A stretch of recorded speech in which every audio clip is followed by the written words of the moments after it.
On vous souhaite la bienvenue à ericlatour.com. Dans quelques instants, il sera question d'éducation avec la présidente de la Commission scolaire des Hautes-Rivières et le nouveau budget qui est adopté. Mais d'abord, parlons de la préservation d'un patrimoine bâti dans le Vieux-Saint-Jean, la cathédrale Saint-Jean-l'Évangéliste.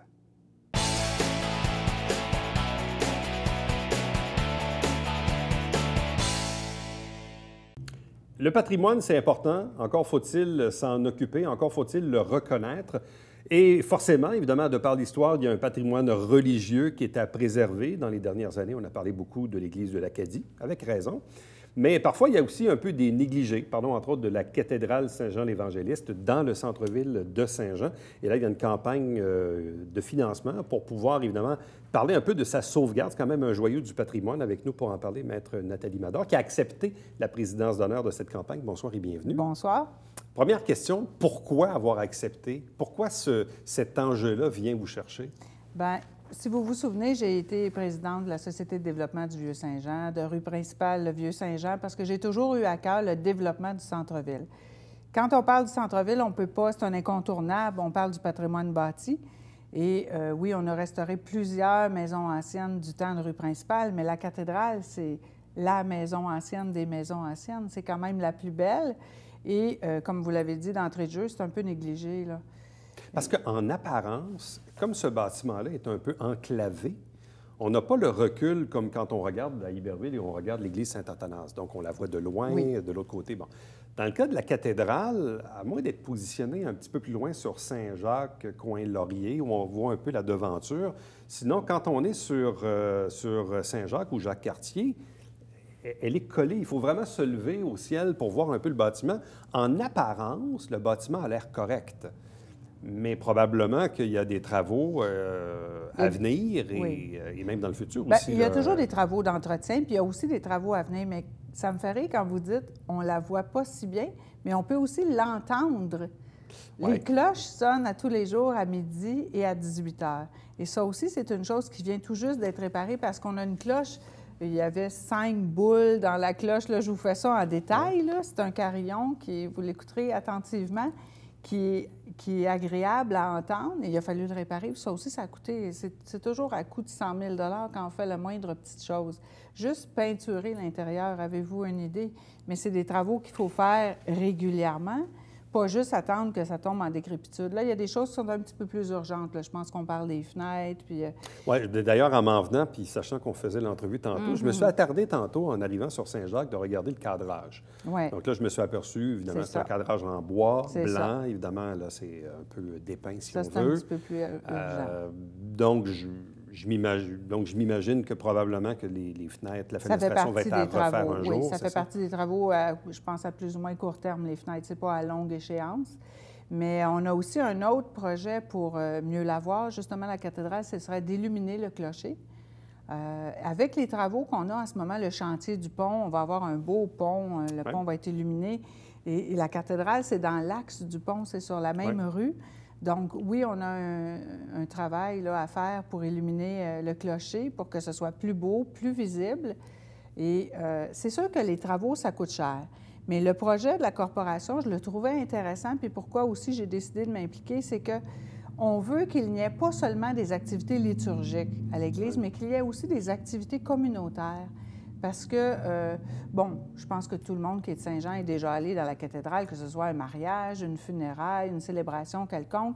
Mais là, on tient à faire des activités comme des activités de finissant, des concerts de finissant. Mais c'est probablement la voie de l'avenir, parce que même je regarde depuis plusieurs années, quand mes enfants ont eu leur graduation, c'était devant l'église Saint-Athanas à Iberville. Donc déjà, je m'imagine que où il y a déjà eu des concerts pour la paralysie cérébrale. Bon, donc, on s'aperçoit, et même dans le cas de l'Acadie, depuis que la ville s'en est portée acquéreur, oui, il y a encore des messes, mais il y a aussi toutes sortes d'autres activités, parce que visiblement, les gens vont de moins en moins à la messe. Oui.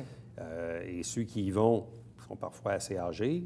Donc, le cycle de la vie fait que dans il faut trouver une autre vocation. C'est clair qu'il y aura peut-être encore un peu d'activité liturgique, mais de moins en moins. Oui, il faut trouver une autre vocation. C'est comme...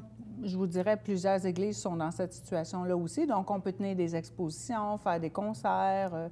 Parce que c'est vraiment un bel immeuble. Quand on est là-dedans, c'est beau, les vitraux, la hauteur du plafond. Mais c'est là où il faut faire la distinction entre, pour certains, oui, l'attachement à la religion ou l'attachement au patrimoine bâti, exact. Oui, de nature religieuse, parce que c'est notre histoire, c'est ça.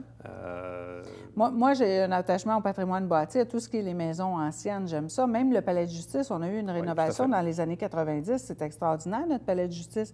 Et si vous vous souvenez, c'est d'ailleurs dans ces années-là que j'ai commencé à m'impliquer au centre-ville parce que le gouvernement voulait déménager notre palais de justice dans le bout de l'hôpital. Oui. Ce que je considérais comme un même crime. De mémoire, je pense qu'on était dans l'axe Pierre-15, pas très loin de l'ancien poste de la SQ. Et là, on avait monté un comité d'avocats, et j'étais jeune avocate, j'avais 2-3 ans de pratique. Là, on avait monté un comité pour dire que ça n'avait pas de sens, qu'au Québec, tous les palais de justice sont dans les centres-villes. Donc, on avait commencé à parler du centre-ville comme ça. Et ce projet-là fait des petits. Et oui, mais c'est tellement beau, la récupération. Parce que ce palais de justice-là a un petit cousin pareil qui est à Saint-Georges-de-Beauce. À Saint-Georges-de-Beauce, c'est très semblable. Et là aussi, on l'a rénové de façon semblable. Oui, c'est ça. Très, très semblable, quelques années après. Ouais. Oui. Donc, pour vous, c'est ça. Donc, le palais de justice, c'est un bon exemple. Oui. Les autres maisons c'est à côté de la cathédrale, le palais de justice, d'ailleurs. Bon. Et toutes les autres maisons anciennes, le centre-ville, là, on a pour une fois, la Ville investit beaucoup là, dans le centre-ville, on ne peut pas s'en plaindre. Je pense que la place publique sur la rue Richelieu, près du pont, c'est vraiment une réussite. Là, le pont, c'est sûr qu'on est encore un peu dans le brouhaha des travaux, mais ça s'achève, ça va être beau. Et là, si on peut aussi entretenir, restaurer la cathédrale, illuminer le clocher, ça s'inscrit dans tous ces travaux-là, puis la corporation veut participer à la revitalisation du Vieux-Saint-Jean. Bon, vous avez parlé tantôt de travaux de peinture aussi? Bien, ça, je vous dis juste que régulièrement, vous savez, chez vous, vous peinturez, ça revient à tous les 5 ans, à tous les 10 ans. Quand on fait ça dans une cathédrale, c'est un coût énorme. Donc, il faut l'entretenir. Il ne faut pas attendre que ce soit plus beau. Il y a l'orgue à tuyaux aussi qui est un enjeu. L'orgue à tuyaux qui est un enjeu, c'est une orgue Casavant qui est plus ancienne, mais qui, disons, 1957 dans sa version actuelle, qui est une des grosses qu'on a au Québec. Qui a besoin d'amour. Qui a besoin de rénovation aussi. Alors, dans notre campagne de financement, on va vendre les tuyaux de l'orgue. Il y en a à 500 $. Vous allez vendre les tuyaux? Oui, il y en a à 500 $, puis il y en a à 1 000 $. Évidemment, vous ne partirez pas avec un tuyau. Non, mais là, c'est ça, là, je veux que... Mais il va y avoir un panneau à l'entrée pour le nom ne sera pas des désassemblé. Non, pas du tout. Puis il va y avoir un panneau pour nommer les donateurs qui vont avoir acheté un tuyau. On en a déjà quelques-uns de vendus, là. On a besoin de combien là, pour l'entretien, pour les projets d'illuminer le clocher, de restaurer l'orgue ou la fenestration? Bref, à court ou moyen terme, on a besoin de combien d'argent? Bien, notre campagne de levée de fonds, on cherche à avoir environ 600 000 $. Parce que oui, on est allé faire des demandes de subventions au ministère du Patrimoine. On est en attente de réponse. La Ville, on va cogner aux portes où on peut aller, mais il faut aussi que la population s'implique. Oui, parce que souvent, les gouvernements, que ce soit la Ville ou les gouvernements, dans le cas du gouvernement du Québec, les gouvernements, parfois, sont prêts à donner de l'argent, mais encore faut-il qu'on sente... Que la collectivité mette du... Que la communauté est derrière le projet et qu'elle fait aussi son bonhomme de chemin. Oui. Puis à la corporation, on est tous bénévoles. Là. Les gens qui sont là sont tous bénévoles. Personne n'est payé. Puis même là, on a eu une subvention pour engager une étudiante pour nous aider avec les sites Internet, puis les choses cet été. Mais là, on avait une subvention, on avait une étudiante, mais on n'avait pas d'ordinateur. Alors, au bureau où je suis, chez Dunton-Rainville, on a donné un ordinateur aujourd'hui qu'on n'avait plus de besoin pour pouvoir faire travailler l'étudiante qui a une subvention. Pour récolter 600 000 $, premièrement, vous vous donnez combien de temps pour le faire? Bien là, on fait une campagne, je crois que la campagne est de 2 ans. Moi, je vais être présidente d'honneur cette année, mais la campagne va s'étirer jusqu'en 2021. Là. Bon, et qu'est-ce qu'on fait pour récolter 600 000 $? Bon, on a les tuyaux qu'on va vendre. Il va y avoir des concerts. Je sais qu'il y en a un de prévu pour Gino Quilico au mois de novembre. Vous surveillerez les dates. Et ça, c'est des concerts, ça va être populaire à 40 $ le billet, là. Il y a un autre concert qui serait prévu avec Nathalie Choquette, que vous connaissez certainement. Et là, on n'a pas fait la grille pour toutes les autres activités qu'on va tenir, mais il va y avoir d'autres activités tout au long de l'année. Et ce qu'on prévoit faire, c'est qu'au mois d'avril 2020, tenir une plus grosse activité de financement où là, on va faire de la sollicitation aux gens d'affaires, aux gens du centre-ville, les gens qui peuvent s'impliquer dans notre région. C'est quoi l'argument de vente? Parce que, bon, des campagnes de financement, il y en a beaucoup. Oui, toutes les causes sont bonnes, c'est ça. Mais là, quand on dit, ouais, ben, je m'en viens ramasser des sous pour la cathédrale, c'est quoi, la ligne de vente? Moi, je vous dirais que le patrimoine bâti, c'est important, puis on s'en rend compte quand les immeubles tombent en décrépitude. Et là, on dit, c'est pas entretenu ici, mais il faut le faire avant. Nous, je pense qu'on va agir avant que la situation se présente, parce que regardez Notre-Dame de Paris. Oui. Ça passe au feu parce que ça faisait je ne sais pas combien de temps qu'il rénovait, puis il y avait des travaux.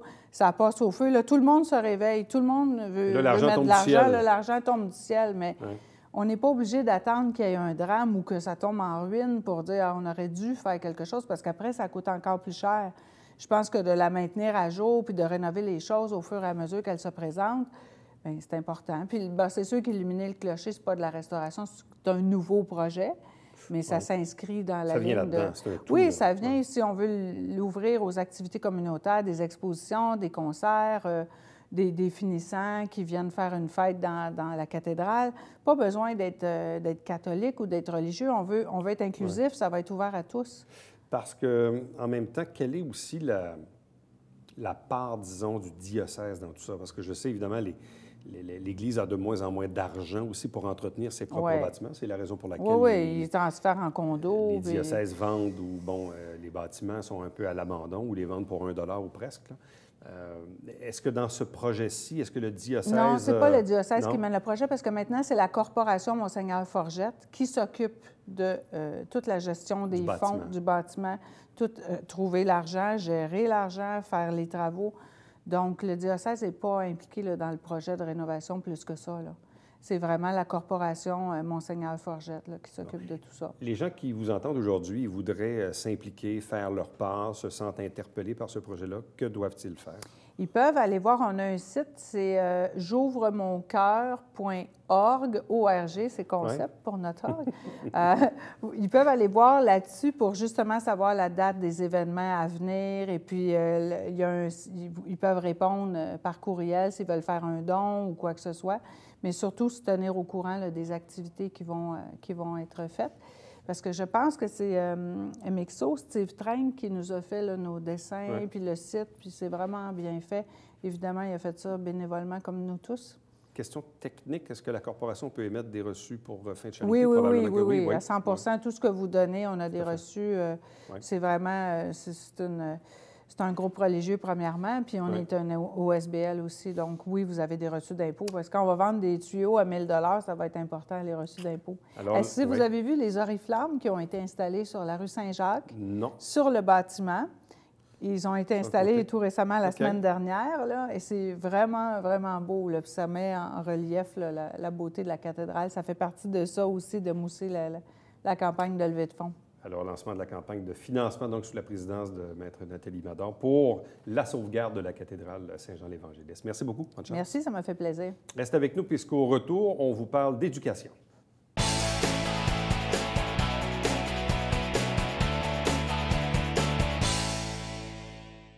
Mesdames et messieurs, bonjour et bienvenue à la Justice entre nous. Mon nom est Seth.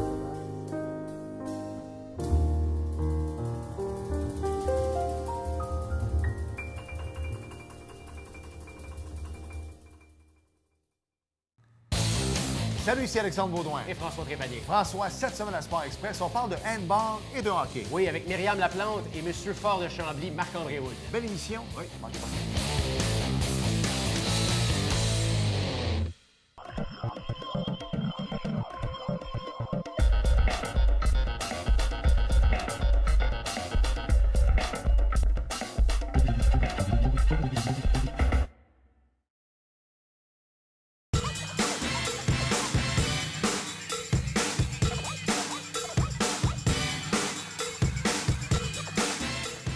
Dimanche, 9h30, Télébingo, on vous attend.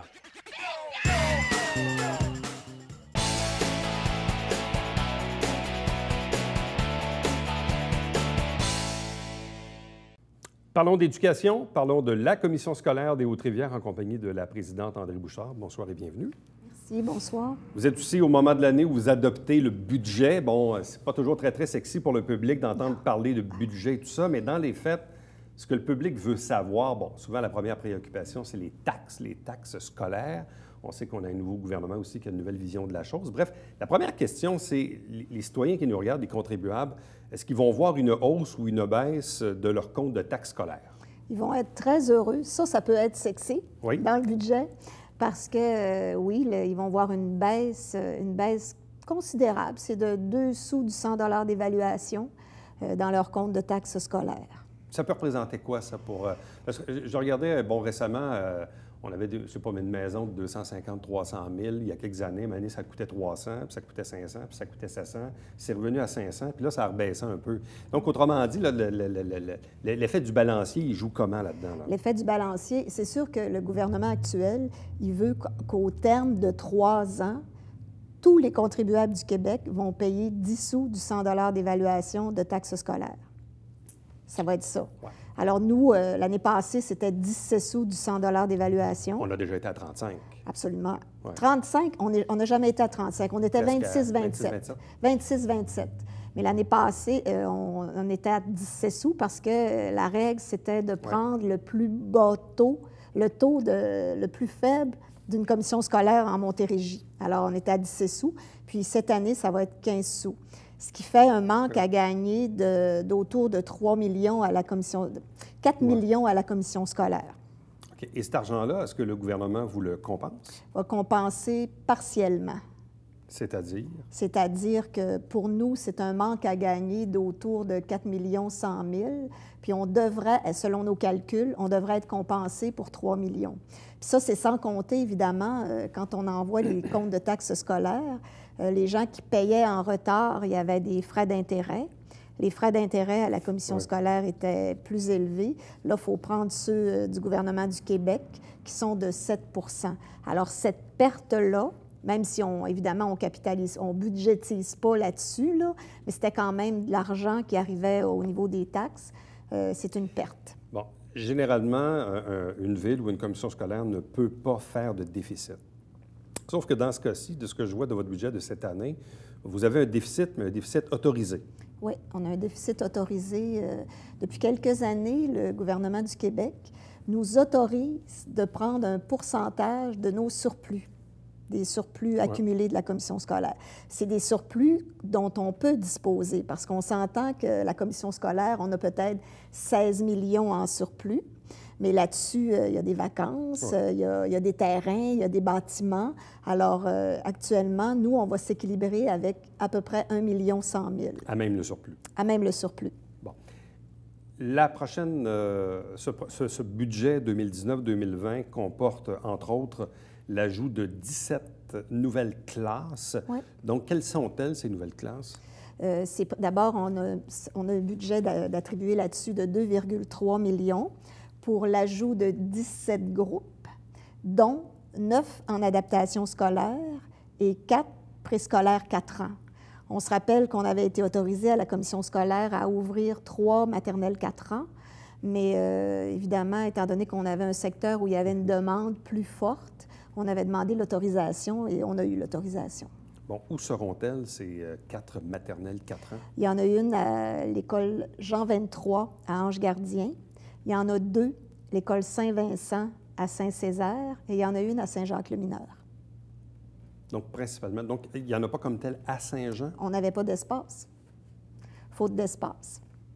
Mais est-ce que vous auriez eu, parce qu'on sait que la maternelle 4 ans, c'est aussi, il y a un principe de volontariat. Absolument. Il faut que les parents soient volontaires, ce n'est pas une obligation. Mais quand vous sondez un peu le terrain, est-ce que vous sentez que si c'était, je dis un bar ouvert, mais je veux dire, si on pouvait en mettre partout, là, est-ce que vous pensez sincèrement qu'on réussirait à les remplir? Est-ce qu'il y a une volonté de la part des parents d'inscrire leurs enfants en maternelle 4 ans? Je ne croirais pas qu'à Saint-Jean, c'est un enjeu comme tel. Évidemment, on est en train de faire les calculs pour les prochaines années, compte tenu qu'il y a des développements domiciliaires. Et évidemment, ça fait partie de nos calculs, compte tenu de la volonté ministérielle que chaque parent d'un enfant de 4 ans ait le choix entre une classe préscolaire 4 ans ou un centre à la petite enfance. Alors, ça fait partie de nos calculs, mais je ne pense pas qu'à Saint-Jean-sur-Richelieu, c'est un enjeu parce qu'il y a quand même plusieurs services de garde, plusieurs centres à la petite enfance, et les parents sont quand même bien desservis. Mais il pourrait y avoir dans l'avenir, là, je comprends qu'on en a 4, mais il pourrait en avoir plus dans l'avenir, visiblement. À la commission scolaire, on en a 10. C'est ça, là, au total. Oui, on en a 10. Il y en a même une, il y en a une à Bruno-Choquette, dans le secteur près du centre-ville de Saint-Jean. Alors, là, les autres, je ne me souviens pas par cœur, mais on en a une à Iberville aussi, il y en a à Richelieu. Actuellement, avec les 4 qu'on ajoute, ça fait 10. Bon, l'arrivée du nouveau gouvernement de la Coalition Avenir Québec, gouvernement pro-éducation, M. Legault en a souvent parlé, ministre de l'Éducation qui est à côté ici à Chambly, M. Roberge, est-ce que ça change quelque chose pour les commissions scolaires à date, depuis qu'ils sont au pouvoir, là? Bien, à date, ça change quelque chose parce que, étant donné qu'ils sont tous, les députés et tout ça, c'est des personnes qui sont nouvelles.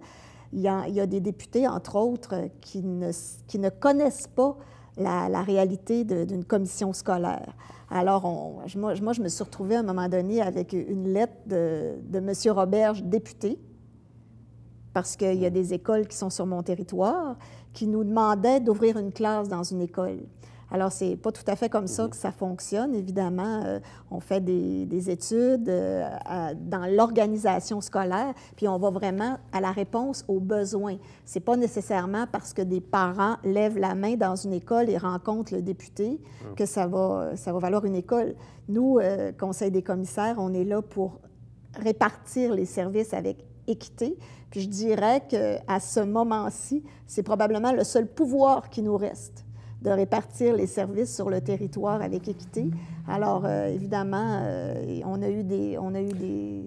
Parce que si on suit la logique, en principe, la démocratie scolaire devrait, à toutes fins utiles, se terminer, là. Bien, jusqu'à présent, évidemment, puis M. Roberge, il l'a répété même hier, j'ai assisté au dépôt des projets en Montérégie, puis M. Roberge, il le répète allègrement, tout ce qu'il promet, il rend la marchandise disponible. Alors, évidemment, il a dit qu'il n'y en aurait plus d'élections scolaires et puis, en principe, les élections scolaires seraient en novembre 2020. Mais moi, je m'attends à ce qu'il y ait un projet de loi qui soit déposé quelque part à l'automne, qui va changer le mode de gouvernance. Outre les nouvelles classes 4 ans, dans le fond, dans les autres ajouts de classes, est-ce qu'on parle de classes particulières, de classes spécialisées? Est-ce qu'il y a des ajouts de ressources là-dessus? Absolument. Il y a des ajouts de ressources qui sont prévus. Je vous dirais même qu'un des meilleurs exemples, j'ai eu accès à un tableau à ce sujet-là.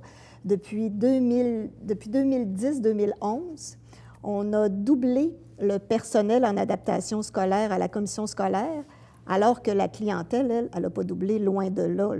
La clientèle a peut-être augmenté de 15 Puis, évidemment, on a du personnel professionnel et du personnel de soutien dans nos écoles. Puis c'est dans la volonté ministérielle aussi.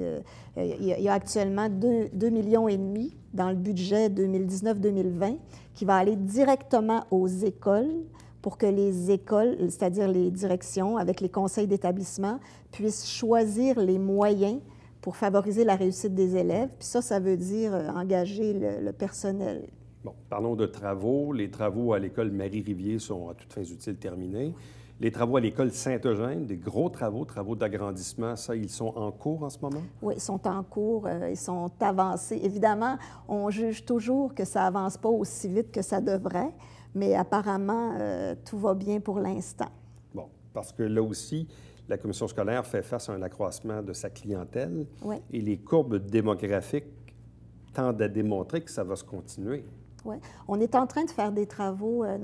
On a un nouveau service depuis un an et demi à peu près, l'organisation scolaire. Alors, on est en train de considérer l'ensemble des bassins. On se rappelle, on s'est déjà parlé, il y a la clientèle de l'île Sainte-Thérèse qui trouve qu'elle est mal desservie parce qu'elle est à Saint-Jean-sur-Richelieu. Les écoles de Saint-Luc sont à pleine capacité. Il y a les indices de défavorisation aussi qui ont été modifiés par le ministère en cours d'année, qui font en sorte qu'il y a des baisses de ratio dans certaines écoles. Alors, ce qui fait que il n'y a pas juste la croissance démographique qui vient changer la donne. Alors, on est en train de regarder, puis sans doute que d'ici quelques mois, on aura des demandes, soit des demandes d'agrandissement ou même peut-être la demande d'une école. Parce que maintenant, il faut prendre en compte les prévisions de maternelle 4 ans. Dans nos demandes. Ça change la donne. Oui. Bon, vous avez fait allusion aux parents de l'île Sainte-Thérèse dont les enfants fréquentent les écoles ici dans le centre-ville.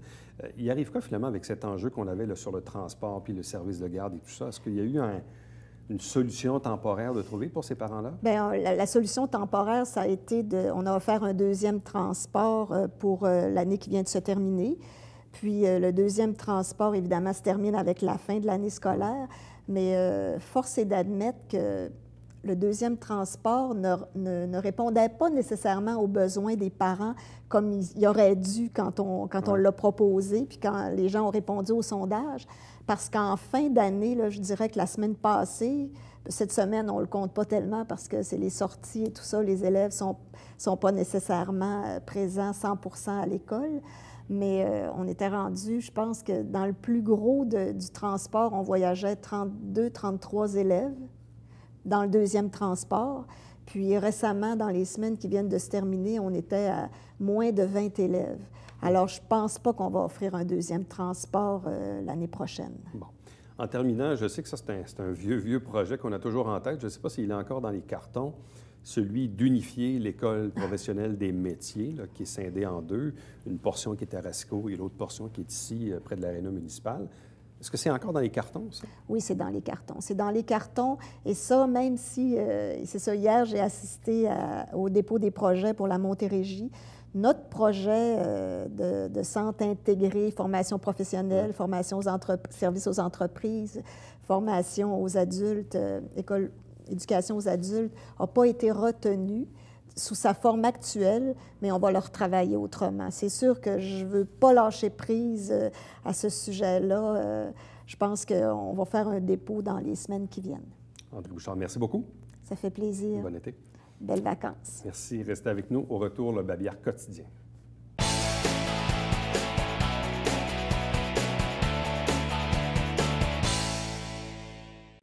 Avis aux retardataires, le 3e versement pour les taxes municipales à Saint-Jean-sur-Richelieu était dû pour le 19 juin dernier. Chaque semaine, des extraits des travaux du conseil de ville de Saint-Jean-sur-Richelieu et l'émission se retrouve sur le web. Chaque dimanche matin, c'est le Télé-Bingo, 4 000 $ en prix, 30 dépositaires pour acheter vos livrets un peu partout sur le territoire. À demain. Bye-bye.